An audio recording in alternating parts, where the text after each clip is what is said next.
நம்ம உருளைக்கிழங்கு செல்லக்குட்டின்னு பாட்டு பாடிட்டு இருக்கோம். ஆனால் ஹிஸ்ட்ரியில் ஒருத்தர் உருளைக்கிழங்கை பாதுகாக்கிறதுக்கு ஒரு இராணுவத்தையே இறக்கியிருக்காருங்க.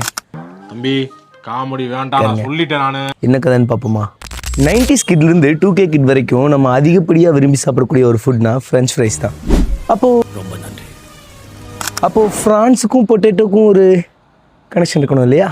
ஏதோ தொடர்பு இருக்குமோ என்ற சந்தேகம் எல்லோருக்கும் ஏற்பட்டு ஃப்ரெஞ்சுக்காரன் முதல்ல பொட்டேட்டோவே சாப்பிட மாட்டான். அதுதான் பெரிய கனெக்ஷனே. ஆக்சுவலி 18th செஞ்சுரியில் பார்த்துட்டிங்கன்னா பொட்டேட்டோ சாப்பிட்டா லெப்ரசி வரும் அப்படின்னா குஷ்டரோகம் லெப்ரசி வருங்கிறது ஃப்ரெஞ்சுக்காரனோட ஐடியா. ஸோ இதை எப்படியாவது முறியடிக்கணும் அப்படின்னு சொல்லிட்டு ஒருத்தர் போராடுறார். அவர் தான் ஃப்ரெஞ்ச் ஆர்மியில் ஃபார்மசிஸ்டாக இருந்த பார்மெண்டியர்.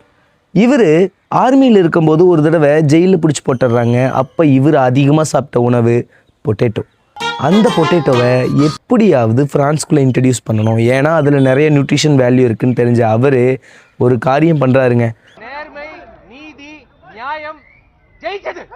உலகத்திலேயே ரொம்ப காமெடியான ஃபுட் ரெவல்யூஷனுங்கிறது இதுதான். இதுக்கப்புறம் பொட்டேட்டோவையே தொடாத ஃப்ரான்ஸ் பொட்டேட்டோலேயே வாழ ஆரம்பிச்சிட்டாங்க. அந்த அளவுக்கு ஒரு சம்பவம் பண்ணாருங்க. அப்படி என்ன பண்ணுறாரு அப்படின்னா 2 ஏக்கர் நிலத்தை வாங்கி உருளைக்கிழங்கை விளைய வைக்கிறாரு. விளைய வச்சு அதுக்கு ஒரு சில ஆர்மி மேனை கூப்பிட்டு வந்து அங்கே காவலுக்கு வைக்கிறாருங்க. மக்கள் இதை பார்க்குறாங்க, என்னடா எதையோ விளைய வைக்கிறாரு, அதுக்கு சுற்றியும் ஆர்மி மேனை எல்லாம் வந்து நின்னா காவலுக்கு வைக்கிறாரு, அப்போது இது ஏதோ ரொம்ப ஸ்பெஷலாக இருக்கும் போல் அப்படின்னு சொல்லிட்டு மக்கள் அதை பார்த்து கொஞ்சம் கொஞ்சமாக அவங்க மைண்டை ட்ரெயின் பண்ணிக்கிறாங்க. ஓகே, உருளைக்கிழங்கு வந்து கொஞ்சம் வேல்யூபிளான ஐட்டம் தான் போல், அதனால தான் ஆர்மி மேனை நிற்க வச்சு பாதுகாக்கிற அளவுக்கு இருக்குது அப்படின்னு சொல்லிட்டு இவங்களும் என்ன பண்ணுறாங்கன்னா உருளைக்கிழங்கை வாங்குறாங்க, விளைய வைக்கிறாங்க.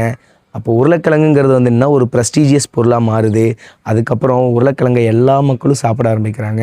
இந்த மாதிரி நிகழ்ச்சி இதுக்கு முன்னாடி நிறைய நடந்திருக்குது, ஆனால் இதுதான் ஃபர்ஸ்ட் டைம். அதோடைய நியூட்ரிஷனல் பெனிஃபிட்டை அந்த மக்கள் அனுபவிக்கிறாங்க. ஸோ இது வந்து ஃப்ரான்ஸில் மிகப்பெரிய ஃபுட் ரெவல்யூஷன் சொல்கிறாங்க.